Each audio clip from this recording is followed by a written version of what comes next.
Un cordial saludo para quienes nos ven y escuchan. Hoy nuestro equipo de trabajo se siente dichoso. Nos han abierto las puertas de la hermosa Catedral de San Pablo. Y es que ha accedido a dialogar con nosotros el padre Elías Sahalawi, un sacerdote católico de la iglesia de Nuestra Señora de Damasco en Siria, quien se encuentra de visita en Líbano. El padre Elías Sahalawi es un defensor con ideas y hechos de la teología de la liberación. Además, por el dolor que le causa la guerra, ha acompañado a los musulmanes, a los cristianos, a todo el pueblo del mundo árabe en contra del terrorismo, del colonialismo y del sionismo. Gracias, Padre, por recibirnos. Padre, le propongo comenzar valorando en qué medida se manifiesta el concepto de la resistencia en la religión cristiana. مفهوم المقاومة في المسيحية ومداه. Puedo definir el concepto de resistencia en el cristianismo y su alcance en dos dimensiones. La primera dimensión es la procedente de Cuba, el país de la resistencia y la primera gran resistencia que empezó en América Latina y se extendió por varios países del continente americano y en particular América del Sur. Volveré a esta idea posteriormente. Pero primero me gustaría detenerme ante otro concepto teológico que define el alcance de la resistencia humana en el cristianismo. La esencia del cristianismo dice: Dios amó al ser humano, incluso envió su palabra a la tierra. Entonces fue Jesús el verbo de Dios encarnado. Vivió con la gente, fue lo que fue, dijo lo que fue, hizo lo que hizo y encontró una gran resistencia que lo llevó hasta la cruz. ¿Por qué? Porque trajo a la gente un concepto de Dios que era imposible que muchos lo aceptaran fácilmente. Dios, el creador de todo el universo, amó al hombre, este pequeño ser. Lo amó hasta que vino a la tierra y por amor a él murió en la cruz para enseñarle cómo debe actuar el ser humano y cómo amar a cada ser humano hasta el punto de morir por él. Por eso Jesús dijo, entre tantas cosas que dijo: no hay mayor amor que aquel que hace que un hombre entregue su vida para salvar a los que ama. Y él ha dado el primer ejemplo y en el nombre de Dios le pidió a cada ser humano que solo lo adorara a él, que lo amara a él y que amara a la humanidad. Por otro lado, que rehiciera el control del dinero sobre las personas. Por primera vez en la historia Jesús menciona el dinero señalando que es un Dios. No pueden adorar a dos dioses, Dios y el dinero. Y Jesús dijo palabras que son difíciles de aceptar para el ser humano: amad a vuestros enemigos. Pero aún hoy, ¿quién puede amar a su enemigo? Jesús nos enseñó a amar a los enemigos, incluso para convertirlos en hermanos y amigos. Y Jesús dijo una palabra que deseo que toda persona medite sobre su significado, cuando sus discípulos le pidieron que orara y que les enseñase a orar. Les dijo: Padre nuestro, Dios es un Padre para todos, un Padre para ustedes, para mí, un Padre de todo ser humano sobre la tierra cualquiera que sea su identidad, nación o fe. Dios es el Padre de todos. Esto solo fue ofrecido por Jesús y presentado ante una sociedad judía muy cerrada. Primero dudaron, pero después de verlo morir y resucitar, creyeron en su palabra, pero mantenían aún una mentalidad judía, o sea, que la verdad debe pertenecerle solo a ellos. Así que él les envió a uno de ellos, uno de los más acérrimos en su judaísmo, y lo iluminó con su luz en Damasco. Era Saúl, convirtiendo a Saúl en Pablo, y Pablo liberó a los discípulos de su judaísmo y los envió a predicar la palabra de Dios por el mundo. Así que difundieron tanto la verdad de Jesús por el mundo como el amor de Jesús por ese mundo. Esto es lo que quiero recordarles hoy, y el mundo de hoy tiene una gran necesidad de volver a amar a Dios, a la realidad del amor de Dios por el ser humano y la necesidad del amor del ser humano por Dios y por cada ser humano. Ahora paso a la segunda idea. Usted viene de Cuba, el país de la resistencia, y la resistencia en el cristianismo no es nueva en América. Se ha extendido por todo el mundo, pero ahora está centrada en América del Sur. La resistencia conoció a personalidades extraordinarias, a combatientes que fueron sacerdotes y obispos. El primero de ellos fue Camilo Torres de Colombia, quien enseñó y fundó un partido fuerte. Luego perdió la esperanza en los partidos, así que decidió combatir y cayó como mártir en 1966. Y luego fue Oscar Romero, el clérigo que era pacifista y luego, al ser investido como obispo, se percató de la pobreza que asolaba a su pueblo y se fue transformando, y su palabra se convirtió en arma de resistencia.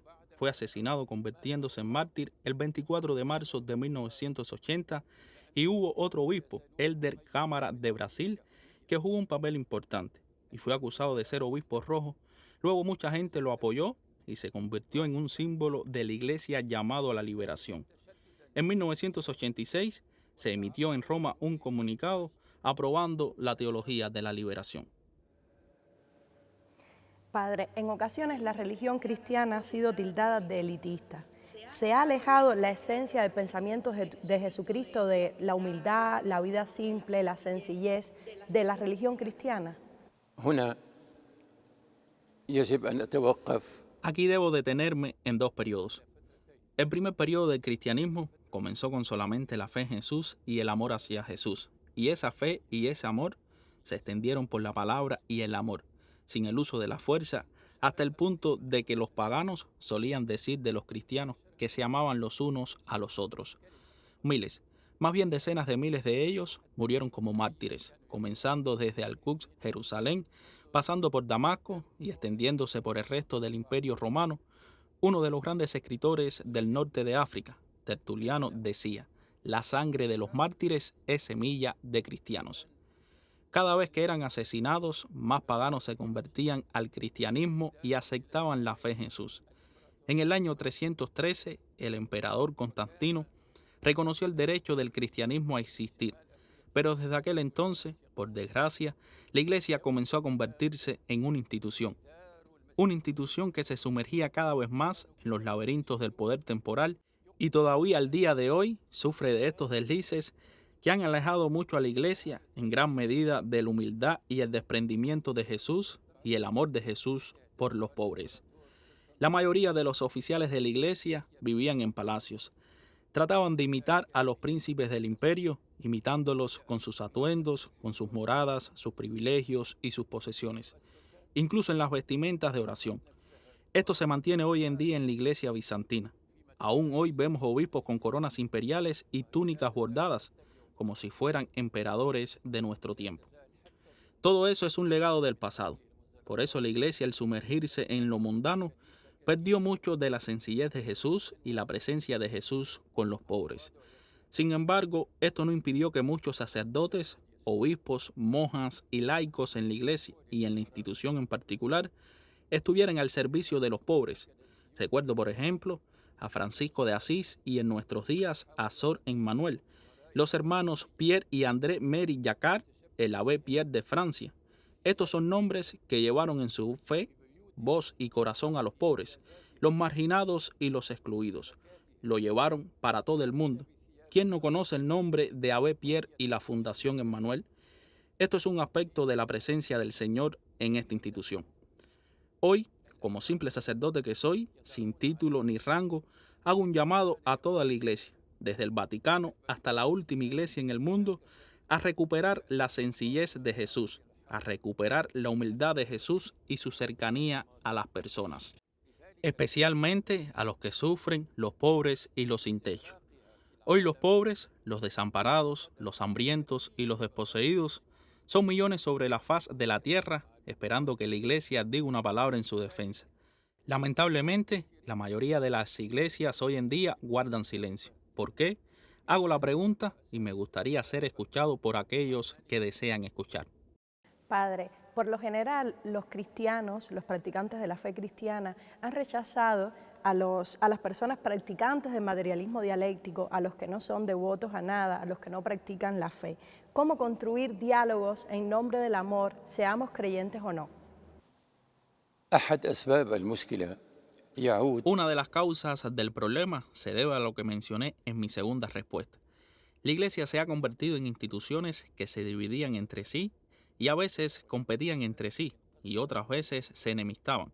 Así que muchas no aceptaban entablar el diálogo con el otro porque era el otro. Más que eso, este hecho se reflejó dentro de la misma iglesia.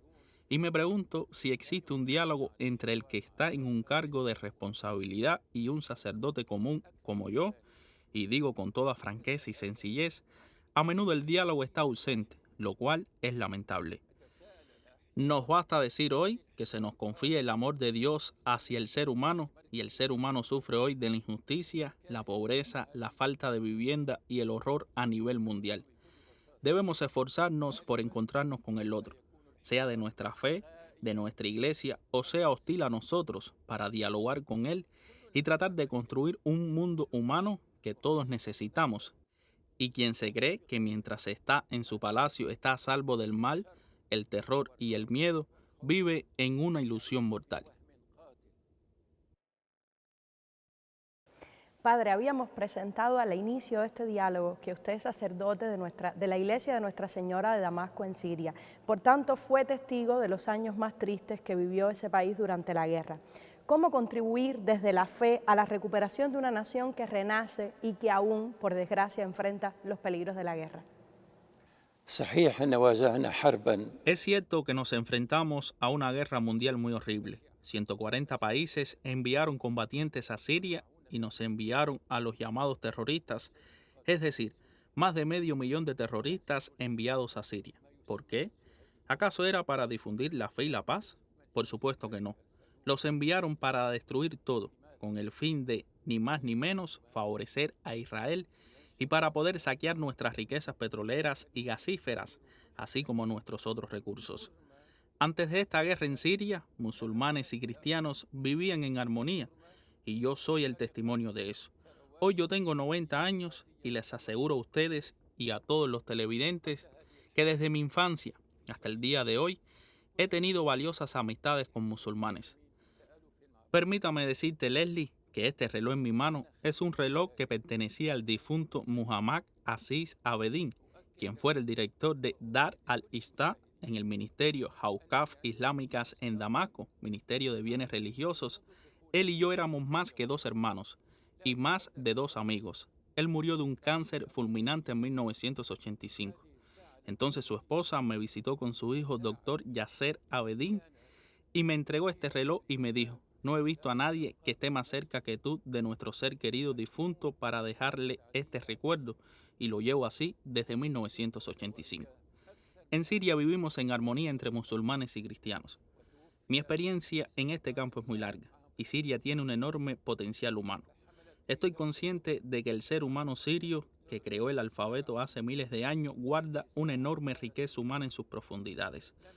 Esto es lo que me motivó, antes de ser sacerdote, a servir a la juventud y la niñez, y entre ellos serví a los niños pequeños con los que comencé en 1977, aunque había perdido la voz. Comencé con ellos a fundar un coro que se llama hoy el Coro de la Alegría, y estaba confiado de que tenían energías ilimitadas. En efecto, lo demostraron, de modo que recorrimos el mundo con cientos de niños y cientos de hombres y mujeres jóvenes en Europa, Australia y América, y en 2009 fuimos invitados a inaugurar el Festival del Mundo Árabe en el Centro John Kennedy en Washington, con 118 niños y 34 músicos acompañantes musulmanes y cristianos. Estuvimos 14 días en Estados Unidos. La gente no lo creía. Musulmanes y cristianos cantamos juntos, tocamos juntos, vivimos juntos, y esto es lo que hacemos en Siria, y yo apuesto por ello. Es cierto que lo que pasó dispersó a muchos, desplazó a millones e hirió a muchos. Nosotros, en el Coro de la Alegría, perdimos a 5 jóvenes, mujeres y niños que murieron y ahora son mártires, pero continuamos. Siria hoy sufre de hambre y de pobreza. Antes de la guerra, el pueblo sirio era el único pueblo que no tenía deudas externas y los sirios estaban satisfechos. Hoy el 90% del pueblo sirio sufre de hambre, pero resistimos. Y yo confío en lo que hay en el fondo de la persona siria, y esto superará estas catástrofes y saldremos a ayudar a nuestros países árabes a salir de lo que padecen. Además, me gustaría agregar que en Damasco tuvo lugar un evento a partir de noviembre de 1982, y es el de la aparición de la Virgen y Jesucristo, y dijeron palabras en las que hoy confiamos para nuestro presente y nuestro futuro. Y espero hoy tener la oportunidad de contarles lo que pasó en este modesto barrio de Al-Sufaniyya y repetirles lo que dijo la Virgen María y lo que dijo nuestro Señor Jesucristo, de palabras que no fueron pronunciadas desde hace 2000 años hasta hoy. Entre lo que dijo Jesús en 2004 ante una gran multitud en Al-Sufaniyya, que incluía médicos, teólogos y personal de medios extranjeros, incluso de Brasil, dijo: Mi último mandamiento para vosotros es que volváis cada uno a vuestra casa, pero llevad el oriente en vuestros corazones. De aquí emergió nuevamente una luz. Vosotros sois sus rayos para un mundo que fue seducido por la materia y la fama hasta que casi pierde sus valores. En cuanto a ustedes, conserven su orientalismo, no permitáis que vuestra voluntad, libertad y fe sea usurpada en este oriente. A pesar de nuestra debilidad, Cristo nos pide que no nos resignemos. ¿Acaso Él, con todo lo que posee de poder, se resignaría? No, no lo hará. Padre, en nombre de la religión musulmana y presumiendo de ser fieles al Islam, ISIS y Daesh han sido responsables de grandes masacres y guerras en esta región. Sin embargo, otros musulmanes aseguran que los comportamientos de estas organizaciones no tienen nada que ver con las esencias del Islam. ¿Cómo un cristiano como usted podría presentarle la religión musulmana a los latinoamericanos que tan lejana, geográfica y sentimentalmente están con esta región del mundo? سألتيني أن أتحدث عن الإسلام. Me pediste que hablara del Islam para la gente del hemisferio occidental. Déjame decirte en broma, me temo que algunos pensarán que recibí millones de dólares por decir lo que digo. El dinero y yo estamos en lados opuestos en todo. Pero diré lo que sé sobre el Islam y me gustaría mencionar el primer encuentro entre musulmanes y cristianos en Damasco en el año 635. Me gustaría recordarle al mundo entero lo que sucedió ese día históricamente conocido, que cada conquistador estaba arrasando con todo. Sin embargo, cuando los musulmanes sitiaron Damasco en el año 635, Siria estaba saliendo de una ocupación persa que duró 14 años y agotó sus fuerzas. Sin embargo, los musulmanes fueron pacientes en su asedio y negociaron con los cristianos notables de Damasco y acordaron con ellos entrar pacíficamente en la ciudad a cambio del pago de un impuesto y que los cristianos se quedaran con todo lo que poseían, incluida la iglesia de Juan Bautista, que era una basílica maravillosa que ocupaba el corazón de la ciudad de Damasco. Además, los musulmanes dieron la opción de permanecer en sus empleos o abandonar el país, llevándose consigo todo lo que poseían esos empleados públicos cristianos. Esto es lo que sucedió, y los funcionarios cristianos permanecieron en las instituciones del Estado Islámico, pero el idioma siguió siendo el idioma de los griegos, es decir, el idioma de los antiguos bizantinos, y los sellos del Estado siguieron siendo los sellos de los emperadores bizantinos hasta el año 85, cuando el califa Abdul Malik bin Marwan quiso arabizar las instituciones del Estado. En ese momento, los altos funcionarios de las finanzas del califato de los omeyas eran cristianos, incluido el que luego se convirtió en San Juan de Damasco, después de viajar a Jerusalén y vivir en el monasterio de Mar Saba cerca de Belén. Y una última cosa que me gustaría mencionar. Los musulmanes solían orar en la iglesia de Juan Bautista del 635 al 705, 70 años y oraban en la iglesia. La confraternización entre musulmanes y cristianos abrió el camino para un surgimiento que se probó con el tiempo y constituyó, en mi opinión y en la opinión de muchos, la fuerza de la resistencia frente a la guerra que se desató contra Siria. Esto es algo que todas las personas, incluidos los musulmanes y cristianos en América Latina, deberían saber. El Islam cuando llegó no fue sangriento como cuando apareció Daesh entre nosotros. Originalmente fue Estados Unidos quien creó a Daesh. Tenía la esperanza de que las referencias islámicas oficiales denunciaran lo sucedido a manos de Daesh. Hasta el día de hoy no hemos escuchado una denuncia oficial de las instituciones musulmanas del mundo, especialmente de Al-Azhar, y si me equivoco, pido disculpas. Padre Sahalawi, ¿por qué cree usted que las regiones árabes han sido históricamente masacradas por la guerra en nombre de conflictos religiosos? يقولون عن المنطقة العربية Dicen de la región árabe que es una región de guerras y tribus, y efectivamente así sucedió. Pero era una zona de conquista. Los invasores venían de diferentes partes de Asia Central, los invasores mongoles y los invasores turcos y otros. Entonces la invasión de los francos, que se hizo llamar las cruzadas, vino a nosotros con esas campañas que llamaron cruzadas y que no tenía nada que ver ni de cerca ni de lejos con la cruz de Jesús ni con Jesús.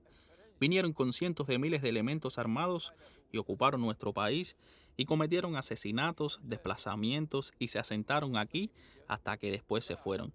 Sin embargo, les digo a los que nos acusan de ser meras tribus que luchan entre sí, ¿acaso estaba el occidente cristiano en mejor posición que la nuestra? El occidente era todo cristiano y aún así el occidente cristiano conoció guerras religiosas muy feas de las que uno se avergüenza cuando lee sobre ellas en el día de hoy. Y el cristianismo en occidente estuvo dividido entre diferentes sectas que libraron guerras entre sí durante cientos de años. Lo que nos pasó a nosotros fue mucho más fácil que lo que les pasó a ellos, porque dicen creer en Jesús, el Dios del amor. Entonces, ¿por qué lucharon y llevaron el nombre de Jesús? ¿Por qué? Frei Beto, el teólogo brasileño defensor de la teología de la liberación, fue un gran amigo del comandante Fidel Castro, líder de la Revolución Cubana, y un intelectual latinoamericano que defendió mucho la visión de Fidel de construir un Estado laico. Después de esta anécdota que le comento, ¿cree usted que los comportamientos humanos definen más que las posturas religiosas? أنا أعتقد Creo que las ideas y las ideologías siguen el sentimiento humano antes que el razonamiento lógico. Estoy seguro que el fraile dominico y escritor Frei Beto pensó con el corazón cuando habló de Fidel Castro y su revolución antes de pensar con la mente, y el corazón le habla al hombre con el lenguaje del amor. Beto descubrió en este idioma que Fidel Castro, un joven que pudo haber vivido tranquilo y sin problemas, así como el Che Guevara, pero Fidel Castro decidió sacrificarlo todo por la justicia en Cuba. Por eso Frei Beto decidió reunirse con Fidel, y estoy seguro que fue él quien buscó ese encuentro con Fidel, y la gran sorpresa fue cuando se encontraron. Como con Frei Beto, así pasó también con Gustavo Gutiérrez y Leonardo Boff, también grandes teólogos de la teología de la liberación. ¿Crees que diseñaron la teología de la liberación en su mente, o es porque amaron a sus pueblos y por eso pensaron en la teología de la liberación? La teología de la liberación es una teología que llama a liberar y honrar al ser humano. Esto siempre sale del corazón. Luego, cuando llega a la mente, se convierte en una fuerza poderosa y nada la detiene. Doy gracias a Dios que Frei Beto tomó la iniciativa de conocer a Fidel Castro de cerca, y recuerdo ahora que la señora Guafica me obsequió el libro de Fidel y la religión sobre el encuentro de Frei Beto con Fidel Castro traducido al árabe. Espero que se me cure la vista para poder leerlo detenidamente. Salud del encuentro de ambos, y doy gracias a Dios por la existencia de ambos en nuestro tiempo, porque son grandes símbolos de la fe en el hombre y de la liberación de la humanidad. Padre, hemos mencionado América Latina, una región predominantemente cristiana y de donde es además oriundo su santidad el Papa Francisco. ¿Qué es necesario para fecundar diálogos entre los religiosos del mundo árabe y los pueblos de América Latina? سؤالك يطرح سؤالا كبيرا. Su pregunta plantea otra gran pregunta. ¿Cuántos clérigos en este Oriente Árabe creen en la teología de la liberación? Pienso que son muy pocos, tal vez por temor a las medidas que la autoridad eclesiástica pueda tomar contra ellos. Pero la realidad se impone, la realidad que el hombre de hoy le exige a la iglesia donde quiera que esté, aquí y en América Latina. Pensar en el destino de la humanidad y pensar en los medios que pueden permitir que la sociedad se vuelva más humana y más respetuosa de los seres humanos y más digna para los humanos. Una sociedad que no respeta a todos sus miembros no es una sociedad humana. Dios es el Padre de todos. Él ama a todos y quiere dignidad para todos. Debemos escuchar la voz de Dios en nuestros corazones. Padre Sahalawi, ¿un mundo mejor es posible? المشكلة El problema no está en mi creencia. Creer en un mundo mejor es una necesidad. Si no creemos en la necesidad de un mundo mejor, no haremos el esfuerzo para que se logre este mundo.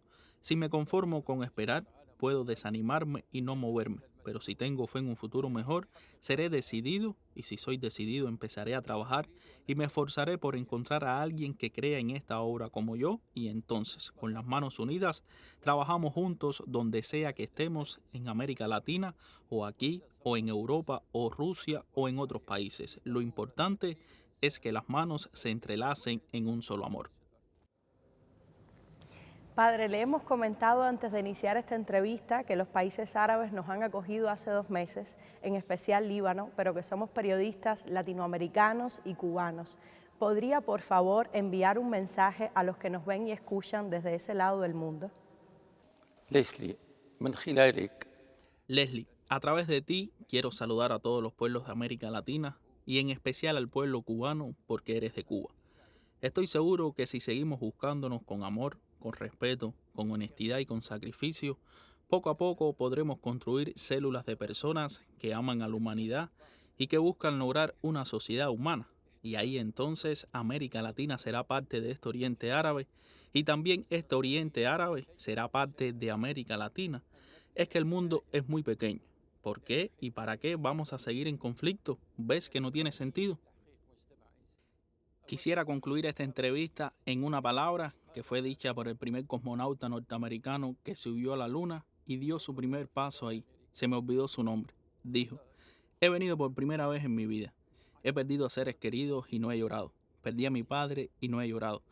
Pero cuando yo vi a la Tierra desde la luna tan microscópica, lloré y me pregunté: ¿por qué la gente no se aman en vez de estar en conflicto? Ya es hora de creer en que un mundo digno para toda la humanidad es posible y quizás nosotros podemos formar parte de los que luchan por llegar a ese mundo. Gracias, Leslie, gracias al pueblo de Cuba y gracias a todos mis hermanos de América Latina.